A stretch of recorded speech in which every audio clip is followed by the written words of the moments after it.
বাণী বন্দনায় নিত্যানন্দপুর হাতেখড়ি ক্লাব, মদনমোহনপুর, কতুলপুর, বাঁকুড়া। প্যান্ডেল নিজেদেরই বানানো হয়েছে, খুব সুন্দর হয়েছে, টপ দিয়ে সাজানো হয়েছে।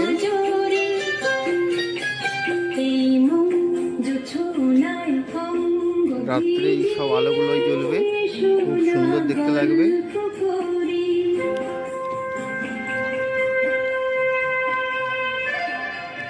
প্যান্ডেলের ভিতরে কাজটাও অপূর্ব হয়েছে, আমরা নিজেরাই করেছি, আলপনাও দেওয়া হয়েছে।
ঝড় ঝড় ঝড় ঝড় ঝড়